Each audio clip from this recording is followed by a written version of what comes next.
সঙ্গী সাথী সাহাবীরা কয় সাদ কে তোরে পাঠাইলো? কয় আর কেউ না, দয়ার নবী, মায়ার নবী, রহমতের নবী। আল্লাহু আকবার। যেই মাত্র সাহাবীরা শুনছেন মায়ার নবী পাঠাইছেন, সবাই নীরব হয়ে গেল, চুপ, আর কোনো আওয়াজ নাই। মায়ার নবী পাঠাইছেন, অতএব কোনো হিকমতের ভিতরে রয়েছি, হয়ে যাবে হয়ে যাবে। সাহাবীর একজন আরেকজন রে কইরে, সাদ কেমন কপালটা তুই লই আইছিলি দুনিয়াতে, কেমন কপাল লই আইছিলি? পুরে মদিনার জন্য আমরা প্রিন্সের মতো, আমাদের এক একজনের চেহারা, জমিদারের ছেলে, এরপরও বিয়ের প্রস্তাব দেওয়ার সাহস পাই না, আর তুই কেমন কপাল লইয়া আইলি? মদিনায় তোর কিছু নাই, নিজের চেহারা তুই নিজের কাছেই ভালো লাগে না, এই চেহারা লইয়া তুই যাইতেছ হুরে মদিনাকে বিয়ে করতি? তোর মতো কপাল কয়জনের আছে? আল্লাহু আকবার জোরে কর। যাইয়েই হুরে মদিনার বাড়িতে হাজির, গিয়া দেখে বাপ ইজি চেয়ারের মধ্যে, দামি চেয়ারের মধ্যে বইয়া বইয়া বেটা কি আরাম করতেছে। সাদ সালামি গিয়ে ওই কয়, আসসালামু আলাইকুম ওয়া রাহমাতুল্লাহ। আসসালামু আলাইকুম ওয়া রাহমাতুল্লাহ বলা মাত্রই হুরে মদিনার বাপে তাকাইছে, তাকায় কয়, ওয়া আলাইকুম আসসালাম ওয়া রাহমাতুল্লাহ। কেডা তুমি? কয় আমি সাদ সালামি, নবীর সাহাবী। ভালো কথা, কেন আইছো?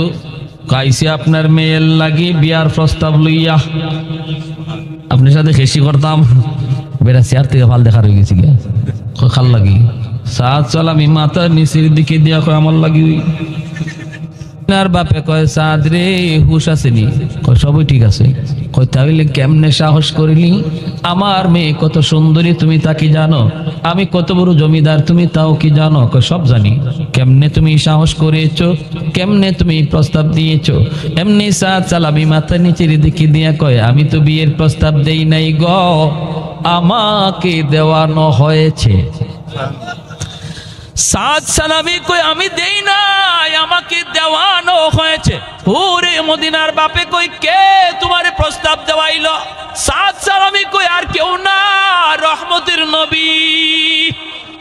যেই মাত্র আমার মায়ার নবীর নাম বলেছে, এমনি হুরে মদিনার বাবা কিছুটা নরম হয়ে গেছি। এরপরও নরম হইতে পারে না, গোসা বেশি উঠে গেছিল। বেশি যদি গোসা উঠে যায়, এটা থামতেও তো সময় লাগে, ঠিক না? কয় সাদ রে, মায়ার নবীর উপরে ঈমান এনেছি, নবীকে নবী মানি, সব মানি, কিন্তু এই কথাটা মানতে পারলাম না, কারণ আমি তো হলাম আমার মেয়ের অভিভাবক। আল্লাহর নবীর তো হাদিস, অভিভাবক যেখানে মন চায় সেখানে বিয়ে দিবে, আমি এই বিয়েতে রাজি হতে পারলাম না। এই কথা বলতে সাদ সালামি মাথার নিচের দিকে দিয়া লজ্জা পাইয়া বাড়তি কোনো কথা না বইলা তিনি আবার রওনা দিয়া দিয়েছেন। এখন আমি আপনাদেরকে জিজ্ঞেস করি, বলুন তো দেখি, কেউ যদি বলে আমি নবীকে মানি কিন্তু নবীর একটা কথা মানি না, এটা মানা হইছে নি? আরো জোরে এ যুবক, আমি নবীর সবগুলি সুন্নত মানতে পারতেছি না, আমি দুর্বল। কিন্তু যদি কেউ কয় সব মানি, দাড়ি রাখা মানি না, ঈমান থাকবো নি? কেউ যদি কয় আমি সব মানি, টুপি মানি না, ঈমান থাকবো নি? ইসলামের শিয়ার যেগুলি রয়েছে এগুলাকে কেউ যদি অবজ্ঞা করে, অবহেলা করে, টিটকারি করে, মস্কারি করে, ঈমান চলে যায়, ঈমান চলে যায়। দাড়ি নিয়ে মস্কারি করলে ঈমান চলে যায়, টুপি নিয়ে মস্কারি করলে ঈমান চলে যায়, উলামায়ে কেরামদেরকে নিয়ে মস্কারি করলে ঈমান চলে যায়। আমার ভাইরা, যেইগুলা দেখলে পরে ইসলাম চেনা যায়, এমন সবগুলি বিষয় থেকে কোনো একটা জিনিস কেউ যদি কেউ টিটকারি মস্কারি করে, ঈমান চলে যাবে। আমি পারি না, সেটা ভিন্ন কথা। ও মালিক, আমি দাড়ি রাখার কথা ছিল, আমি পারতেছি না গো আল্লাহ, আমাকে তুমি তৌফিক দাও। আল্লাহ আমাকে শয়তানি ঘুরাইতেছে, আল্লাহ তুমি আমাকে হেদায়েত দাও। আল্লাহ আমি পারতেছি না, আমাকে পারার তৌফিক দাও। এই ধরনের মনের ভিতরে যদি থাকে, তাহলে ঈমান যায় না, বরং তারে মৌতের আগে আগে আল্লাহ এই আমলটা করার তৌফিক আল্লাহ তারে দান করে। আর আমি করলাম না, যারা করে এরা নিয়ে মস্কারি করলাম, তাহলে ঈমান থাকবে না। বুঝে আসছে ভাই? হ্যাঁ, ওয়াজ মাহফিলের আয়োজন করে না তো করে না, ওই কেউ যদি করে তে টিটকারি মারে, এমন আসেনি না? নাই, যাত্রার ভেন্ডার এলে দেখবেন হে হগ লাগে হাজির। আর এমনি কইব ওয়াজ দেখি হইতো কি হইতো ওয়াজ দিয়ে ওই কিতা ওয়াজ দিয়ে এখনো তো মানুষ চুরি করে, এখনো তো আইলুই কাটে, জমির আইলুই কাটে, ওয়াজও হনে আইলো কাটে। আমার যখন একদিন কইছে হুজুর আপনার ওয়াজ করেনটা কিতা, ক্ষেতের আইল তো এখনো কাটে। আমি কইলাম ওয়াজ যদি না হইতো আইল কাটা বাদ দিয়ে আপনার কল্লা কাটতো, ঠিক না? ওয়াজ আছে বিদায় এখনো আইলো আছে, কল্লা তাইছে না, বুঝছে না জবটা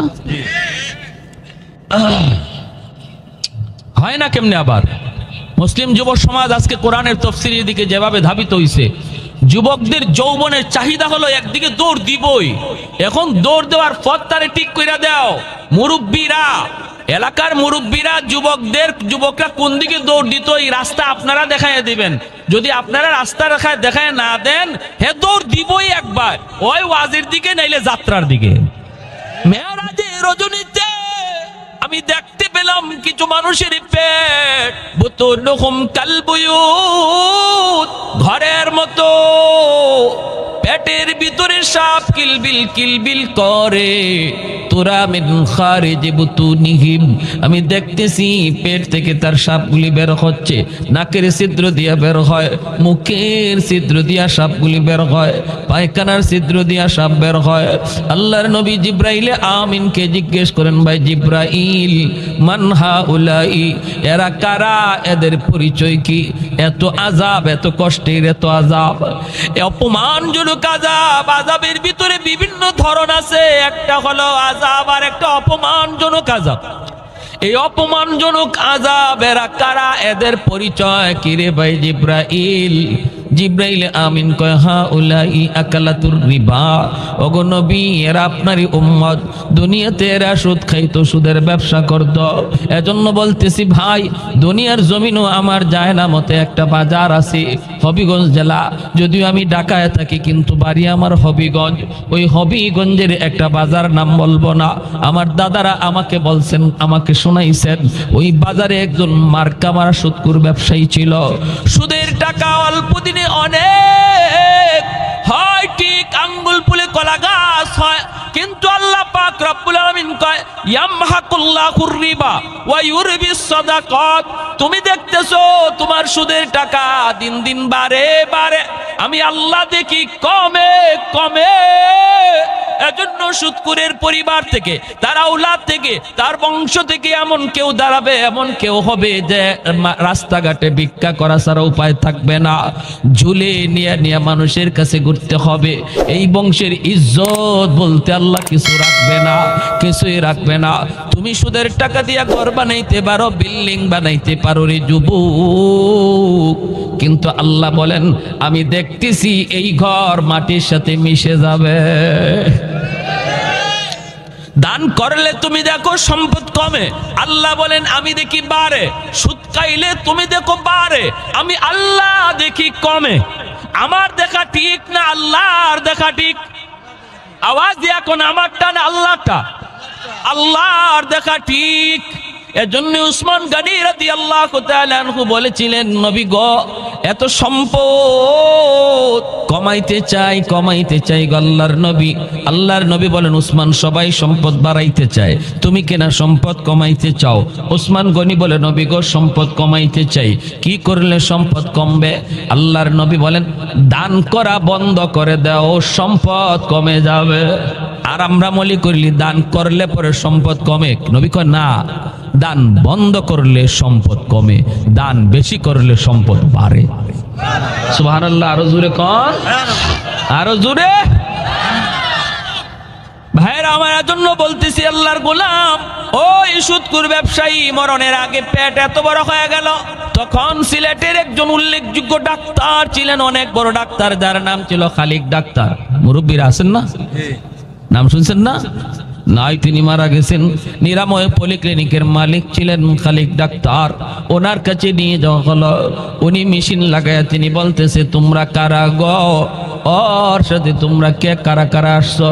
তাড়াতাড়ি আমার হাসপাতাল থেকে তারে নিয়ে বিদায় হও। আমার মেশিনের ভিতরে তার পেটে এমন এক সাপ ধরা পড়েছে, এমন বিষাক্ত সাপ আমি জীবনে দেখি নাই। আমার মেশিনের দ্বারা বের করা সম্ভব না। এই লোকটারে তার পরিবারের লোকজন ইন্ডিয়া মাদ্রাজ নিয়ে গেল। মাদ্রাজে ডাক্তারের মেশিন লাগায় বলল বিশাল বড় সাপ, বিশাল বড় বিষাক্ত সাপ তার পেটের ভিতরে, ভয়ঙ্কর এক সাপ তার পেটের ভিতরে, এটা বের করা সম্ভব নয়, তোমরা এখান থেকে চলে যাও। ভারতের মাদ্রাজ থেকে তারে নিয়ে আসা হলো, এমনকি মৃত্যু হলো তার পেটে সাপ লইয়া, কবরে রাখা হলো পেটে সাপ লইয়া। নাউজুবিল্লাহ। এ আল্লাহর গোলাম, বাস্তব ঘটনা তোমাকে বললাম, হাদিস তো বলছি, বাস্তব বলছি রে যুবক। এরপরেও যদি তোমার ভয় না লাগে তাহলে তুমি সুদ খাও। এরপরেও যদি তোমার ভয় না লাগে, তুমি যদি মনে করো আমার মরা লাগবে না, আমাকে কবরে যাওয়া লাগবে না, তাহলে তুমি সুদ খাইতে পারো। আর যদি তুমি বলো না না আমাকে মরতে হবে, কবরে যাওয়া লাগবে, তাহলে তোমাকে সুদ খাওয়া যাবে না। আমার নবী রহমতের নবী কয় মায়ের সাথে জিনা করা, নাউজুবিল্লাহ, আরো জোরে কোন নাউজুবিল্লাহ, এই কাজ কেউ করবো? আল্লাহ নবী বলেন যে সুদ খায় সে এটাও পারবো। নাউজুবিল্লাহ কোন? আমার কথা না, আমার উপর রাগ করেন না, রাগ করে লাভ নাই। আল্লাহ নবী হাদিস বলছি, মানা না মানা সেটা আপনাদের ইচ্ছা, সেটা আপনার ব্যাপার, কিন্তু উলামায়ে কেরাম তাদের দায়িত্ব মানুষকে জানায় দেওয়া, ঠিক কিনা ভাই? এজন্য ওই যে বলছিলাম বাপের 3 ছেলে, এক ছেলের খাসলত শুধু খালি বিক্রি করা, বিক্রি করছে মানুষের কাছে করজ আনে, করজের টাকা দেয় না, মানুষে তার বাপের কাছে বিচার দেয়, বিচার দিয়ে কয় আপনার ছেলে বিদায় দিলাম, আজকে 5 বছর আমার টাকা দেয় না। এইভাবে বাপের কাছে হাজারো বিচার জমা হয়ে গেছে। এখন বাপে করছে কি, পোলারে ডাকছে, ডাকে কয়ে পোলাই দিকে আয়, তোর কারণে তো আমি রাস্তা কেটে বের হতে পারি না, মানুষের কাছে মুখ দেখাতে পারি না। বাবা এখনো ভালো আছে, সব তো বিক্রি করে দিলি, তিনে আমারে কথা দে যে তুই আর কারো কাছে যাবি না। কয় আমি চলমু কেমনে? কয় তোর চলার ব্যবস্থা করে দেই। একটা গাবি দিয়া দিছে, খুব দুধালো একটা গাবি, বাচ্চা সহ, বাপে কিনে দিয়া কয় নে এই গাবিটা দিলাম, গাবিটায় 30 দুধ দেয়, তুই প্রতিদিন এই দুধ দহন কইরা দুধ বিক্রি করবে, আবার নিজে খাইবেও, এই বিক্রির টাকা দিয়া তোর সংসার সুন্দরে চলবে। হেও হিসাব করে দেখছে 100 তার ঘর চলে, কোনো অসুবিধা নাই, নিচে ভালো কথা। আর বাপে বলে দিছে শোন গাবি নে, রশি দিয়া দিলাম তোর হাতে, কিন্তু কথা দিয়া যা, তোর তো খাসলত খারাপ, যা পাস তাই বেচোস, এই গাবি বেচবে না, এটা কথা দে। কন্যাও কথা দিলাম, বাপের কথা দিয়ে হে গাবি লিয়ে গেছে, বেশির থেকে বেশি 1 সপ্তাহ গেছে, এরপরে মাথার সিট উঠে গেছে, যার যে খাসলো, ঠিক না? বাজারে তুলে লাইছে গাই, মানুষে দৌড়ায় খবর দিয়েছে হের বাপরে তোমার বলে তো গাইকা বাজারে উঠাইছে। কি বলে হ, বাপ গেছে দৌড়ায়া গিয়া ওই রশিটা ধরছে, এই পোলা ঘটনা কি, তুই না আমারে কথা দিলে বেচবে না? তোমারে কথা দিলাম তো আমার কি হয়েছে? এই গাভীর মালিক কি তুমি না আমি? তুমি আমারে মালিক বানাই দিছো, এখন আমার জিনিস আমি যা মন চায় তা করব। গাউরা পোলা কিছু আসেনি না নাই? বাপ মার সাথে এরকম গাউরামি করে, এরার কপালো খালি শনি আর শনি। বাপ মার সাথে যারা চোখ রাঙ্গায় কথা বলবে জিন্দিগিতে সফলতা পাবে না। ব্যবসা করলে দেখবেন ব্যবসা খালি ডাউন হবে, ক্ষেত খামারে যাবে দেখবে ফসল হবে না, খালি ফুকে ধরছে। পড়ালেখা করবো দেখবো রিজাল্ট ভালো না। বুঝে আসছে? এটা হলো তাফসীরের কিতাবের কথা। যেই সন্তানের উপরে বাপ মা নারাজ থাকে, এই সন্তানের হায়াতে বরকত আল্লাহ কেড়ে নেয়, এই সন্তানের রিজিকের বরকত আল্লাহ কেড়ে নেয়, এই সন্তানের লেখাপড়ার বরকত আল্লাহ কেড়ে নেয়। এই সন্তানের সন্তান যারা হের পোলাপানেরও আল্লাহ মানুষের মতো মানুষ হিসেবে কবুল করে না, এর পোলাপানেও তারে জ্বালায়। বুঝে আসছে? বাপে গায়ে পোলা দে গাবি বিক্রি করা যাবে না, কয় আমার জিনিস আমি বেচবো, তোমার কি? বাপে দেখে ইজ্জত যাইব পোলার সামনে। কিছু আছে না, বাপের সাথে বাপে যদি পোলার সাথে তর্ক করে তো ইজ্জত থাকে? পোলা তো খারাপ, পোলা তো খারাপ। এমনি বাপে কথা নে রাখ, তুই গাবি বেচবি? ওই কয় আমি বেচবো, হতে নে আমার কাছে বেচ। বাপে কি কয়? বেচবি যখন তো আমার কাছে বেচ। পোলা কয় তুমি কিনবা? বলে আমি কিনবো। কত ক? মানুষের দাম কইছে 25,000, হে বাপের কাছে 30,000 চায়, বাপের কাছে আরো 5,000 বাড়াইয়া চায়। বাপ নে 30,000 দিয়ে কিনলাম, নেট এখানে। বাপে কিনছে, এই দেখেন আমি বলতেছি গাবিটা দিছিল কে? বাপে দিছিল কে? এখন কিনতেছে কে? বাপে। কেন? কারণ বাপে দেখতেছে বাপের দেওয়া জিনিস আরেকজনের কাছে বিক্রি করে ফেলতেছে। এজন্য বাপে কয় বেচবি যখন দরকার নাই আমার কাছেই বেচ। ঠিক তেমনি আল্লাহ পাক বলে, বান্দা আমি আল্লাহ তোরে জান দিলাম, মাল দিলাম, এগুলো আমারে ফিরাইয়া দিবে ঠিক মতো, কিন্তু এখন যা দেখতেছি তোরা দিয়ে আমার দেওয়া জিনিস আরেকজনের কাছে বেচালাস। আমার দেওয়া জান, আমার দেওয়া মাল আমারে না জিগাইয়া আমি যারে নিষেধ করলাম, যেটা নিষেধ করলাম, যার কাছে যাইতে নিষেধ করলাম হের কাছে আমার জিনিস বিক্রি করে আলাস। তখন আল্লাহ পাক কয়, নে তোর বেচার যখন অতই শখ জাগছে, তোর জান বিক্রি করে দিবে, তোর মাল বিক্রি করে দিবে, নে আমি আল্লাহই কিনলাম। সুবহানাল্লাহ জোরে কোন, নে তাও আমি আল্লাহই কিনলাম। এরপর আল্লাহ কিনে কি করে শুনছেন? আল্লাহ কয় কিনছি আমি জান্নাতের বিনিময়ে, কিনে আমি দখলে নিলাম না, এরপরও তোর দখলে আবার রেখে দিলাম। বুক কর তুই। যেমন বাপে কিনছে, কিনে এরপর নে বাবা তোরে আবার দিলাম, কিনছি আমি, এরপরও তোরে আবার গাবি তোরে দখলে দিয়ে দিলাম, দুধ খা তুই। আল্লাহ বলে, বান্দা তোমার জীবন, তোমার জান, তোমার মাল কিনে নিলাম আমি, এরপরও তোমার হাতেই দিলাম, ভোগ করো তুমি, কিন্তু সাবধান আর বেচাবেচি কইরো না।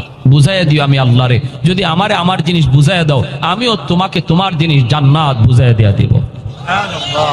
ইন্নাল্লাহা আশতারা মিনাল মুমিনিন ওয়া আনফুসাহুম ওয়া আমওয়ালাহুম বিআন্না লাহুমুল জান্নাহ। আল্লাহ পাক রব্বুল আলামিন বলে, মুমিনের দল, আমি আল্লাহ তোমাদের জানমাল কিনে নিয়েছি জান্নাতের বিনিময়ে। কিসের বিনিময়ে জোরে বলেন? জান্নাতের বিনিময়ে। অতএব এখন এই জান আমি আমার মর্জি মতো ব্যয় করতে পারবো না, এই মালও আমার মর্জি মতো ব্যয় করতে পারবো না, কারণ মালিক আমি না, মালিক হলেন আল্লাহ। দখলে আমার, যেই জিনিস আমার দখলে কিন্তু মালিক আমি না রে আল্লাহর গোলাম, এমন জিনিসগুলার নামই হলো আমানত। আমানত কাকে বলে? কই যেই জিনিস দখলে আমার, মালিক কিন্তু আমি না, মালিক অন্যজন, এমন সমস্ত জিনিস হলো আমানত। আমানতের বস্তু নিজের মর্জি মতো ব্যয় করা যায় না, মালিকের মর্জি মতো ব্যয় করতে হয়। অতএব এই দেহটার উপর আমার সিদ্ধান্ত চলবে না, আমার মালের উপরও আমার সিদ্ধান্ত চলবে না, দেহের উপরও সিদ্ধান্ত চলবে কার? আরেকটু যেরকম কার? এজন্যই কোনো মানুষ দেহের কোনো অঙ্গ বিক্রি করতে পারে না, হারাম। হারাম। কিডনি বিক্রি করা হারাম, অঙ্গ বিক্রি করা হারাম। কেন? কারণ মানুষ তার দেহের মালিক না, মালিককে। এই দেহটা যদি কাউকে দিতে হয় অথবা দেহটা যদি আমাকে খরচ করতে হয়, আল্লাহর মর্জি লাগবে। এজন্যই কোনো মানুষ নিজের জান নিজে নিতে পারে না, সুইসাইড করতে পারে না, আত্মহত্যা করা হারাম। কেন হারাম? কেউ যদি বলে আমার জান আমি নিয়ে নিব, অসুবিধা কি? কিন্তু না, প্রশ্ন হলো কার জিনিস তুমি কারে বলছো? তোমার জান মানে জান তো তোমার না, জান কার? আর একটু জোরে কার? এজন্যই নিজের জান নিজে নেওয়া যায় না, নিজের জানটা অন্য কোনো নেতার কথায় দেওয়া যায় না, নিজের জানটা দুনিয়ার কোনো কাজে দেওয়া যায় না। এই জান যদি দিতে হয় যিনি মালিক, তার মর্জি মতোই দেওয়া লাগবে। মসজিদে নববীতে আল্লাহর নবী বসে আছেন, হঠাৎ করে একজন সাহাবী হায়রাত আঙ্গিজ ওয়াকিআত নামক কিতাবের ভিতরে হাদিস কানে এনেছেন। পাগল পাগল পেরেশান হয়ে নবীর দরবারে হাজির। আল্লাহ নবী জিজ্ঞেস করেন, রে সাদ, এত পাগল হয়ে নবীর দরবারে তুমি কেন এসেছ? এত পেরেশান তোমাকে কেন লাগতেছে রে সাদ? সাদ আসলামী তখন বলতেছে, মায়ার নবী গো, আমি আপনার একটা হাদিস নিয়ে বড় পেরেশান হয়ে গেছি।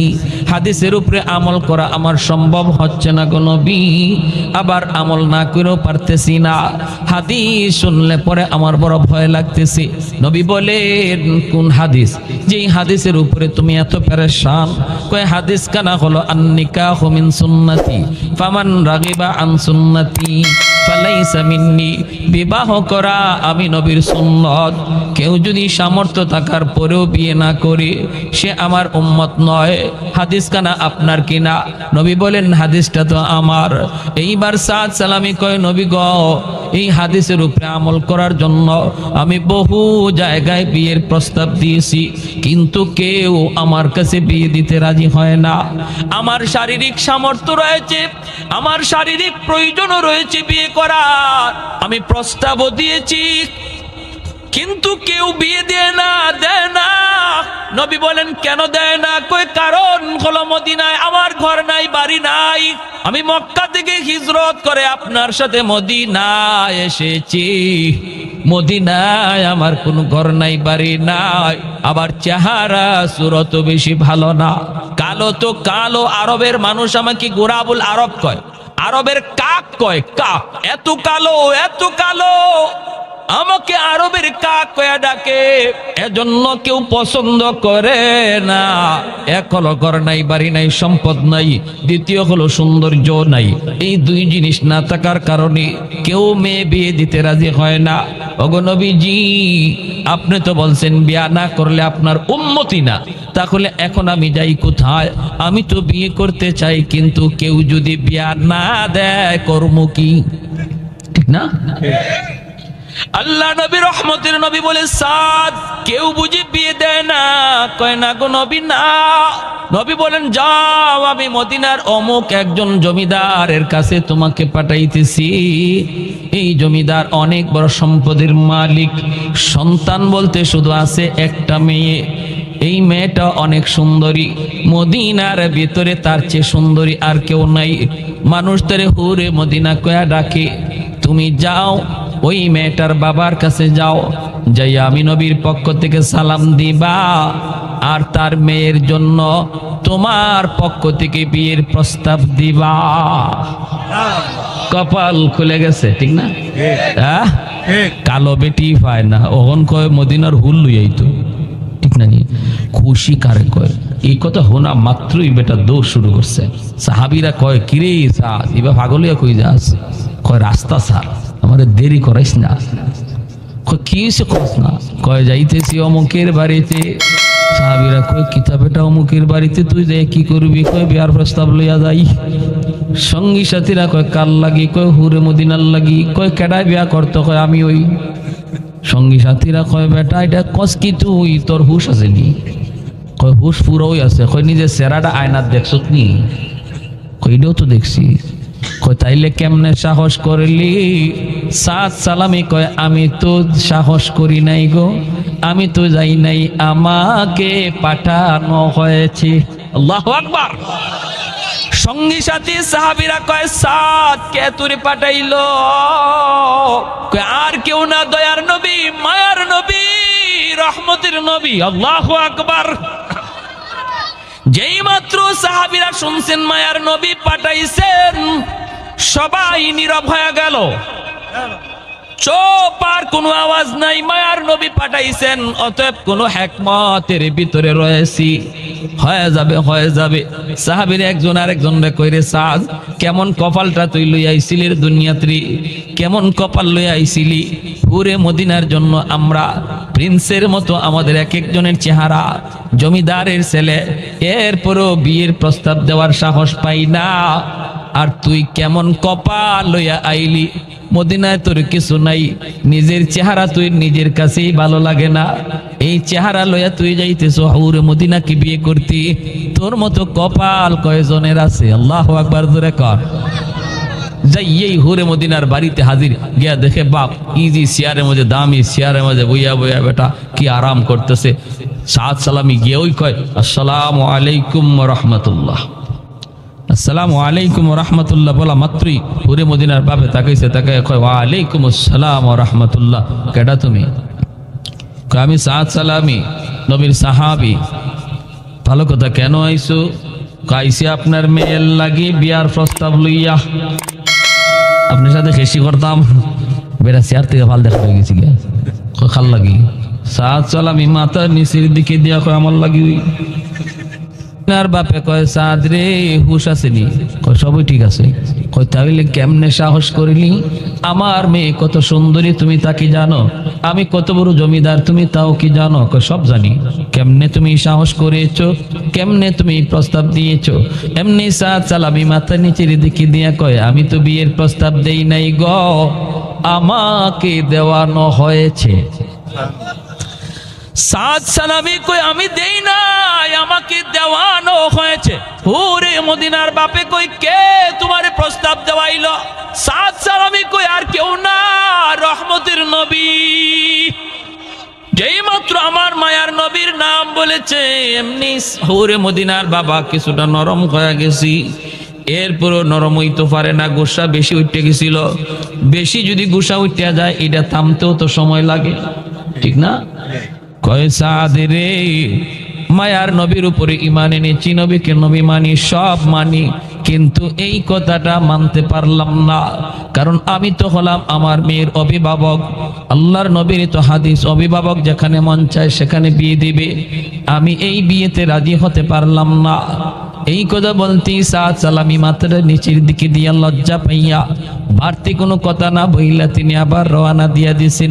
এখন আমি আপনাদেরকে জিজ্ঞেস করি, বলুন তো দেখি, কেউ যদি বলে আমি নবীকে মানি কিন্তু নবীর একটা কথা মানি না, এটা মানা হইছে নি?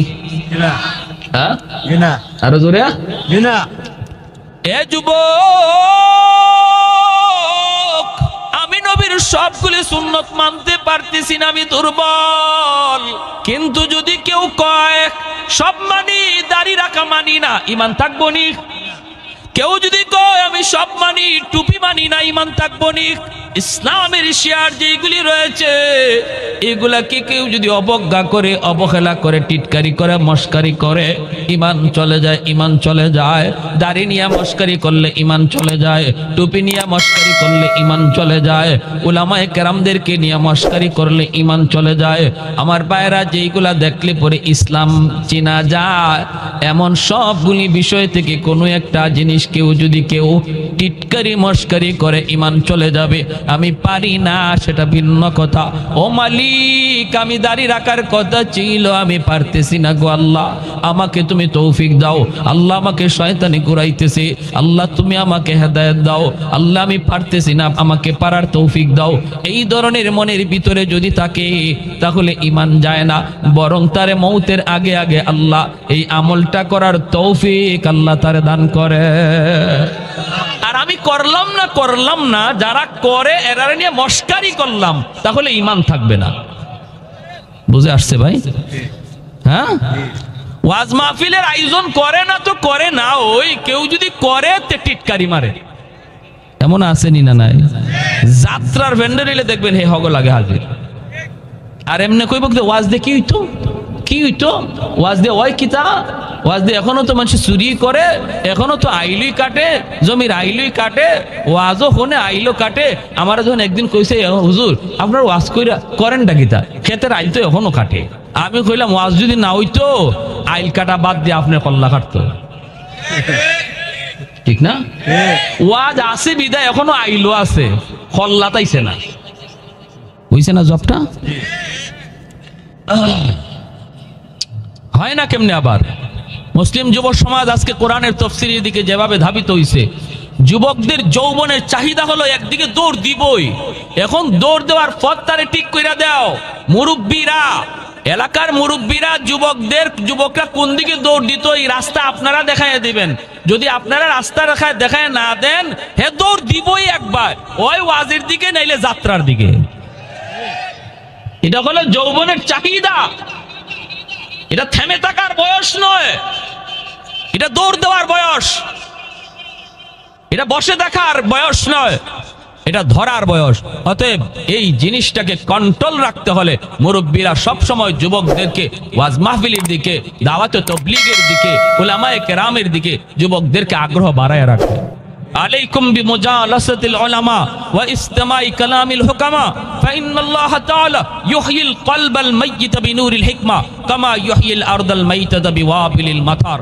নবী বলেন, উম্মতের দল যদি হেদায়েত পেতে চাও, ঈমান নিয়ে কবরে যাইতে চাও, তাহলে আখেরি জমানায় আমার উম্মতের উলামায়ে কেরামের সাথে সব সময় মিলেমিশে থাকবা। তাদের সাথে যদি সম্পর্ক রাখো, আল্লাহ তোমাকে কবর পর্যন্ত দৌলতে ঈমান সাথে নিয়ে যাওয়ার তৌফিক দান করবে।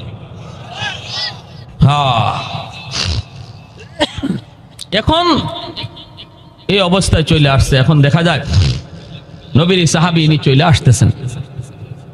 হঠাৎ করে ঘরের ভিতর থেকে হুরে মদিনা বাবার কাছে এসে ডাক দেয়া কই, বাবা কে আসছিল গো বাবা?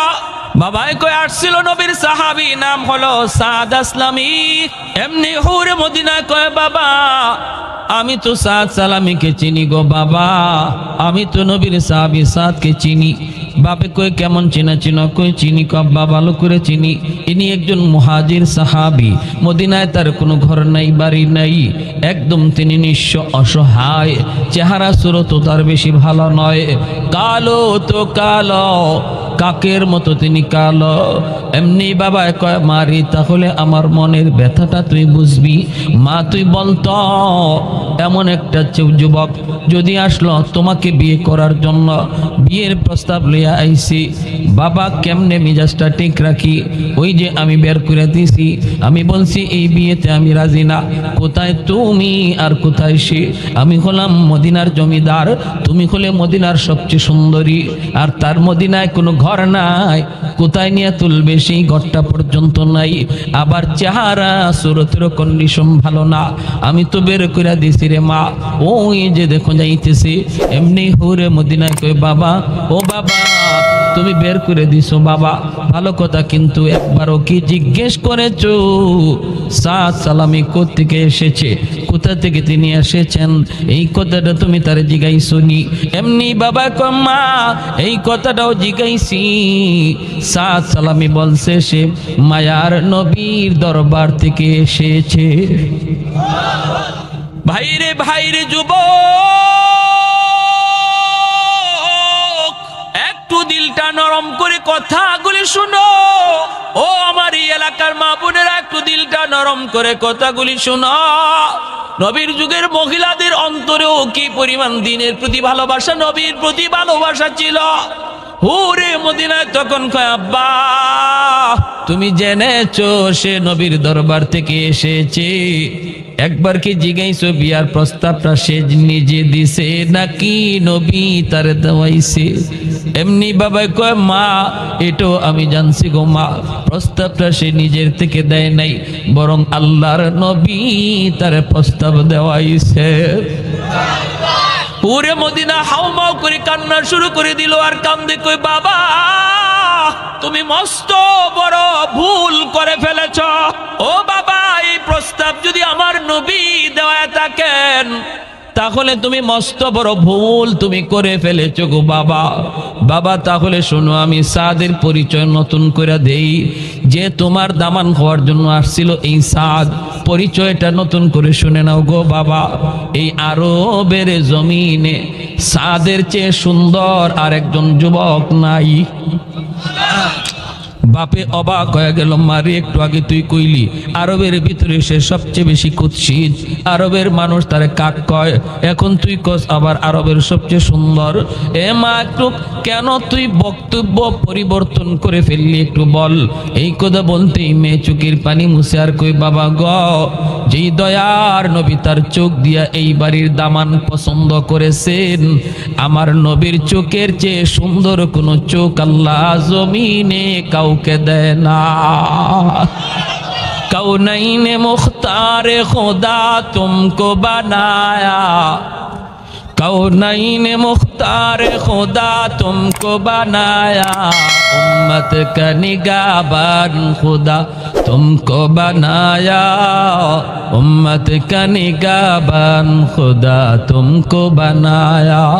मौला मेरा आका मेरा रहमत की नबी है, ताजदार मदीना है तो माहे अरबी है, अशजार ने देते हैं नबूवत के शहादात, तशकीक कमर में है तो अंगुल की इशारा। अल्लाहु अकबर जोरे कहो। এবার শুরু হইছে মূল বয়ান। ঘটনাটা টানছি কেন, এখন শুরু হয়েছে। শুরুতে ঘটনার কি ছিল, মূল আলোচ্য বিষয় জানমাল আমরা নিজের ইচ্ছায় ব্যয় করবো না আল্লাহর ইচ্ছায়। এই জানের উপরে আমার কোনো অধিকার চলবে না, আল্লাহর অধিকার চলবে। আমার কোনো মর্জি চলবে না, মর্জি চলবে কার? আল্লাহ। মেয়েটাই কই, বাবা তুমি দ্রুত যাও আল্লাহ নবীকে যা জানাও এই বিয়েতে আমি রাজি। সাদ সালামি নবীর কাছে পৌঁছার আগে আগে তুমি চলে যাও। বাবা দৌড় শুরু করে দিল, আর বাবা অনুতপ্ত হলো, মারে আমি তো বুঝি নাই, তুই তো আমারে বুঝ দিয়া দিলি, আমি তো ঘুমাছিলাম, মা তুই আমার ঘুম ভাঙ্গায়া দিলি। দৌড় শুরু করেছে বাবা। সাদ নবীর কাছে পৌঁছার আগে আগে বাবা যায় পৌঁছে গেল, যায় কইতেছে, নবী গো, আপনার সাদ সালামির আপনি বর বানায় পাঠায়া দেন, আমার মেয়ে হুরে মদিনা বাসর ঘরে বসা। বিয়ের দিন তারিখ ঠিক হয়ে গেল। আল্লাহর নবী রহমতের নবী সাহাবায়ে কেরামদেরকে বলেন, সাহাবীরা, জমিদার বাড়িতে তোমাদের ভাই সাদ বিয়ে করতে যাবি, খালি হাতে যদি যায় তাহলে মেয়েটার মন ছোট হয়ে যায়, তোমরা সাহায্য করো। সাহাবায়ে কেরাম সাথে সাথে তারা সাহায্য করলেন। বস্তা ভরা টাকা হয়ে গেল। সাহাবীরাও পুটকারি করতেছে, রে সাদ কপালটা তোর কত ভালো, যা বেটা যা, এমন একটা কপাল যদি আমাদের হইতো। ইনি বস্তা ভরা টাকা লিয়া বাজারে গেলেন সদাই কেনার জন্য, অলংকার কিনলেন, শাড়ি কিনলেন, সব কিনলেন, মনের ভিতরে আনন্দ। বিয়ে বাড়িতে যাবেন, জমিদার বাড়িতে তার আজকে বিবাহ, হুরে মদিনার সাথে বান্ধবীরা হুরে মদিনাকে নিয়ে বাসর ঘরে বসা। মদিনার গণ্যমান্য মানুষগুলি আজকে হুরে মদিনার বাড়িতে যাবে। হুরে মদিনার বাবা সবাইকে দাওয়াত করেছে। এই দিকে সাদ সালামি তিনি ঘোড়ার পিঠে উঠলেন, বিয়ের সদাই নিয়ে তিনি যাবেন গ। হঠাৎ করে তিনি আওয়াজ শুনতে পেলেন, বাজারের ভিতরে একজন মানুষ লাল কাপড় উপরে উঠাইয়া এই দিকে ওই দিকে দৌড়ায় আর বলতেছি, আসনি এমন কোন বীর মুজাহিদ, আসনি এমন কোন নবীর আশিক, আল্লাহর আশিক, অমুক জায়গায় মুসলমানরা মাইর খাইতেছে, যুদ্ধের মধ্যে মুসলমান পরাজিত হওয়ার পথে দুশমন মুসলমানের রক্তে জমিন লাল করে ফেলতেছে, মুসলমানের সাহায্যে আসনি এমন কোন বীর বাহাদুর, অমুক যুদ্ধে তুমি শরীক হইবা, আসনি এমন কেউ অমুক যুদ্ধে মুসলমানের সাহায্য করবা, নতুবা মুসলমানদের রক্তে জমিন লাল হয়ে যাবে, এই যুদ্ধে মুসলমান পরাজিত হয়ে যাবে। এই আওয়াজটা যেই মাত্র সাদ সালামির কানে আইসা পৌঁছলো, সাথে সাথে ঘোড়ার লাগাম টান দিয়া বলেন, ঘোড়া থাম, আর একটা কদম সামনে দিবি না। সাদ তার নিজের মনে জিজ্ঞেস করে, রে সাদের মন, বল তুই কোন দিকে যাবি? একদিকে তোর জন্য ফুলের মালা, বাসর ঘর, হুরে মদিনার মতো সুন্দরী তোর অপেক্ষায় বসা, আরেকদিকে জিহাদের ময়দান তোর কল্লা দেওয়ার জন্য অপেক্ষায়। এবার বল, গলায় তুই মালা নিবি নাকি জিহাদে আল্লাহর জন্য কল্লা দিয়া দিবি? কোন পথে তুই যাবি রে? মন রে যখন তিনি জিজ্ঞেস করেন, এইবার সাদের মন জবাব দেয়, রে সাদ, তুমি কি আমার নবীর হাদিস পড়ো নাই? আল মুসলিমুন কাজাসাদিন ওয়াহিদ ইনিশতাকা আইনুহু ইশতাকা কুল্লুহু। সমস্ত মুসলমান একটা দেহের মতো, একটা দেহের কোনো একটা অঙ্গ যদি আঘাত পায় পুরা দেহটা আঘাত অনুভব করে। আমার নবী বলেছেন, সমস্ত মুসলমান এক দেহের মতো, ওই জায়গায় যদি মুসলমানের রক্ত ঝরে তাহলে মনে করবা তোমার নিজের রক্ত ঝরে। ফিলিস্তিনের জমিনে যদি মুসলমানের রক্ত ঝরে, বাংলার মুসলমান মনে করবা তোমার আমার রক্ত ঝরে। কাশ্মীরের জমিনে যদি আমার কোনো মুসলিম বোন নির্যাতিত হয় তাহলে মনে করবা আমার নিজের বোন নির্যাতিত হয়েছে। আরাকানের জমিনে মুসলমানের রক্তে যদি নাব নদী লাল হয় মনে করবা তোমার আমার রক্তে এই নদী লাল হয়েছে। এটা আমার নবীর হাদিস। যদি এমনটা মানো, এমনটা যদি করো, এমনটা যদি বুঝো, তাহলে তুমি মুসলমান, তাহলে তুমি মুমিন। আর একদিকে তোমার মুসলমান ভাইয়ের রক্ত ঝরে, আরেকদিকে তুমি কুরমা পোলাও খাও, একদিকে মুসলমান ভাই বোনের চিৎকারের আওয়াজ, ছোট্ট ছোট্ট মাসুম বাচ্চাগুলির চিৎকারের আওয়াজ, আর আমি আর তুমি কুরমা পোলাও নিয়ে ব্যস্ত। নবী বলেন, কিয়ামতের ময়দানে মুসলমান হিসাবে মুখ দেখানো যাবে না। আওয়াজ দিয়া বলো ঠিক কি না? আজকে ইহুদি হায়নার দল ফিলিস্তিনের ইমামকে গুম করে ফেলেছে। আমার ফিলিস্তিনের মসজিদে আকসার ইমামকে গুম করে ফেলেছে। প্রতিনিয়ত আরবের জমিনের দিকে দুশমনদের হায়নাদের কুনজর পড়েছে। আমাদের ঘুমায় থাকার টাইম নাই, মনে করতে হবে আরবের জমিন হলো আমাদের কলিজা, ঠিক কিনা? আরবের জমিন হলো কলিজা, যেই জমিনে খানায় কাবা, যেই জমিনে আমার নবী, যেই জমিনে আরাফা, মুজদালিফা, মিনা, যেই জমিনে জমজম, যেই জমিনে জিব্রাইলের আগমন, ওই জমিনে যদি হায়নাদের কালো নজর পড়ে, মুসলমান জীবন থাকতে সেটা কোনোদিন বরদাস্ত করতে পারে না।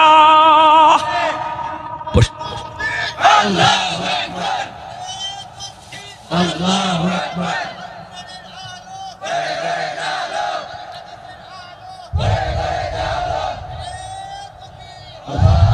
পশ্চিমাদের চোখ পড়েছে কাবাগরের প্রান্তরে, ব্রিটিশ দালাল দল বেঁধেছে ধ্বংস করতে চায় কারে।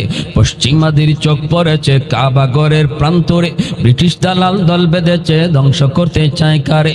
আল্লাহ পাকের ঘর, তোর সাহস থাকলে ধর, দু জাহানের মালিক যিনি পবিত্র কাবার, ঠিক কিনা?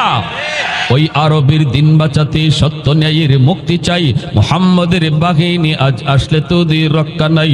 ওই আরবের দিন বাঁচাতে সত্য ন্যায়ের মুক্তি চাই, মুহাম্মদের বাহিনী আজ আসলে তোদের রক্ষা নাই।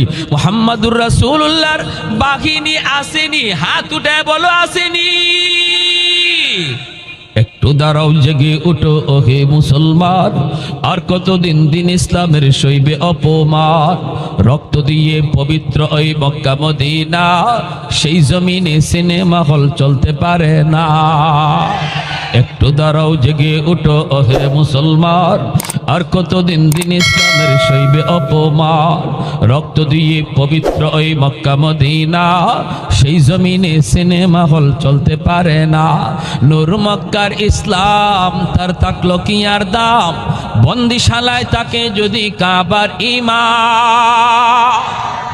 ওই আরবের দিন বাঁচাতে সত্য ন্যায়ের মুক্তি চাই, মুহাম্মদের বাহিনী আজ আসলে তোদের রক্ষা নাই। ওই আরবের দিন বাঁচাতে সত্য ন্যায়ের মুক্তি চাই, মুহাম্মদের বাহিনী আজ আসলে তোদের রক্ষা নাই। পশ্চিমাদের চোখ পড়েছে কাবাগরের প্রান্তরে, ব্রিটিশ দালাল দল বেঁধেছে ধ্বংস করতে চায় কারে।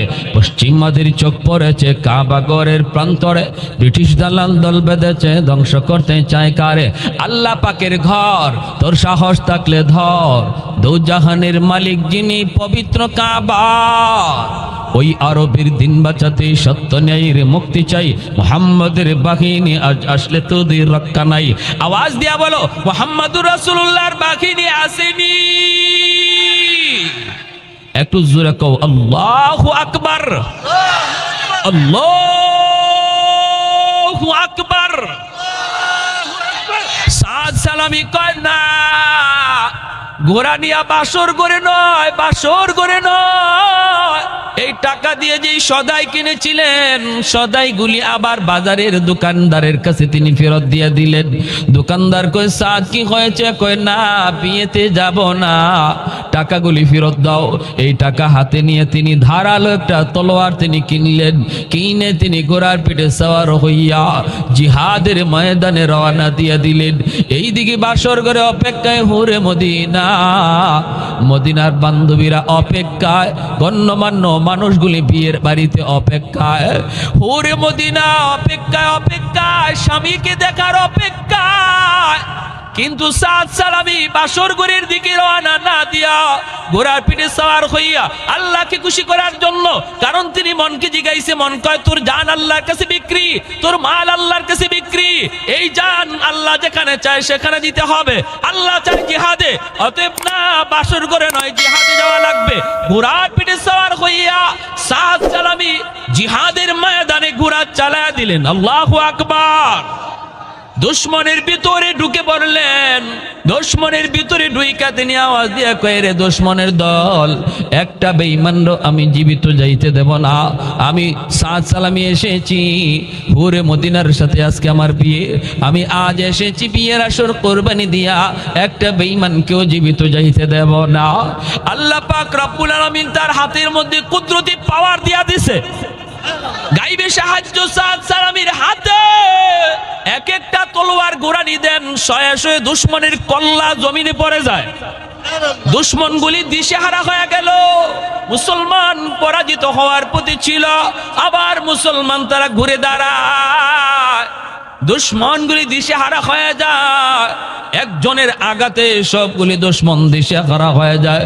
মুসলমান আবার তারা রিটার্ন আক্রমণ শুরু করে। দুশ্মনগুলি কয় হায় হায়, আজকে কে সে যার আঘাত আমরা সামাল দিতে পারি না। আল্লাহ পাক রব্বুল আলামিন কয় বান্দা, তুমি যখন আমি আল্লাহর উপর ভরসা নিয়া ময়দানে হাজির হও, তখন দাঁড়ায় থাকো তুমি, আর পিছনে আমি আল্লাহ নিজে অ্যাকশন করি। ওমা রামাইতা ইদ রামাইতা ওয়ালাকিন্নাল্লাহ রামা। আল্লাহ নিজে কয় বন্ধু, বদরে তুমি মারো নাই, তুমি আর তোমার সাহাবীরা দাঁড়ায় ছিলা, পিছন থেকে অ্যাকশনে গেছি আমি আল্লাহ। শয়ে শয়ে দুশ্মন জমিনে পড়ে যায়। ভাইরা, অল্প সময়ের ভিতরে দুশ্মন পরাজিত, মুসলমান জয়ী। এইদিকে দুশ্মন পরাজিত হওয়ার সময় কয়, যার কারণে আজকে আমরা পরাজিত হলাম, ওরে জীবিত রাখা যাবে না, ওরে তাড়াতাড়ি খতম করো। সবগুলি দুশ্মন একসাথে তীর মারতে লাগলো। মুসলমানের বিজয় নিশ্চিত কইরা সাদ সালামি তিনি নিজে শহীদ হয়ে গেলেন নবী নবী কইরা। ভাইরা, মুসলমান যুদ্ধে বিজয় লাভ করলো। আল্লাহর নবীর কোন সাহাবী এসে তাদের বিজয় নিশ্চিত করলো? তারা দৌড়ায় এসে দেখেন সাদ সালামি, চিনতে পারেন না। সাহাবীরা কয়, সাদ তো এখানে আসার কথা না, সাদ তো আজকে বিয়ে বাড়িতে যাওয়ার কথা, আমরাই তো তার জন্য চাঁদা কালেকশন করে দিয়ে আসলাম। সেই সাদ কখন আসলো আর কখন শহীদ হলো? মায়ার নবীকে খবর দেওয়া হয়। নবী চোখের পানি মুছতে মুছতে কয়, আমাকে নিয়ে চলো, আমার সাদের লাশ আমি নিজের হাতে কবরে নামাবো। আল্লাহ নবী রহমতের নবী চোখের পানি মুছেন, নবী মুছতেছেন। আল্লাহ নবী জানাজা পড়াইলেন, সামনের দিকে নিয়ে যান। সাহাবায়ে কেরাম বলেন, আমরা দেখি মায়ার নবী একবার আসমানে তাকায় আর একবার জমিনে তাকায়। মায়ার নবী যখন জমিনে তাকান, তখন সাদের দিকে তাকাইয়া চোখের পানি ঝরে, আর নবী যখন আসমানের দিকে তাকান, তখন দেখি মায়ার নবীর মুখে মুচকি হাসি। হযরত সাহাবায়ে কেরাম নবীকে জিজ্ঞেস করেন, মায়ার নবী কো একবার হাসেন একবার কাঁদেন, কারণ কি গো নবী? আল্লাহর নবী করে, সাহাবীরা রে, আমি আসমানের দিকে যখন তাকাই, তখন দেখি জান্নাতি হুররা প্রথম আকাশে নাইমা, বাসর করে বইয়া, হাতের মধ্যে মেহেদি লাগাইয়া, অলংকার বইরা, নববধূ সাইজা জান্নাতি হুররা আমাকে ডাইকা কয়, নবী গো, আপনার সাদকে আপনি তাড়াতাড়ি কবরে রাখুন। যেই সাদ দুনিয়ার হুরের মায়া কোরবানি দিছে আল্লাহর জন্য, এই সাদকে কবরে রাখতে দেরি হবে, আল্লাহ পাক আমাদের সাথে তার বিয়ে পড়াইতে দেরি হবে না। ইন্নাল্লাহা আশতারা মিনাল মুমিনিনা আনফুসাহুম ওয়া আমওয়ালাহুম বিআন্না লাহুমুল জান্নাহ। তাহলে বলুন তো, আমাদের জানমাল শীতের দিনে অজু করতে কষ্ট হবে ভাইরে, এটা শরীরের উপরে কষ্ট। নিজের ইচ্ছা, নিজের মন, নিজের মর্জির দেহের উপরে প্রাধান্য দিও না। আল্লাহ কয়, বান্দা তোর দেহটাও আমি আল্লাহর মালিকানা, আমি আল্লাহর আদেশ হলো কষ্ট হলো তুমি ফজরের নামাজটা পড়ো, অজুটা করো। এই আদেশটা যদি মানি তাহলে আমানতদারি রক্ষা হবে, যদি না মানি আমানতে খেয়ানত হবে। আল্লাহর নবী কই, ইদা দুইয়াতিল আমানাতু ফান্তাজিরিস সাআ লা ঈমানা লিমান লা আমানাতা লা, লা ঈমানা লিমান লা আমানাতা লা। অতএব দেহের উপরে আমার সিদ্ধান্ত চলবে না, চলবে কার? আর একটু জোরে বলেন, কার? ভাইরা, সাবধান, আল্লাহর বিধিবিধানগুলো আমরা ঠিক মতো মানব, 5 ওয়াক্ত নামাজ ঠিক মতো পড়ব, বাপ মার কথা মানব, মুরব্বীদেরকে শ্রদ্ধা করব, উলামায়ে কেরামকে তাজিম করব।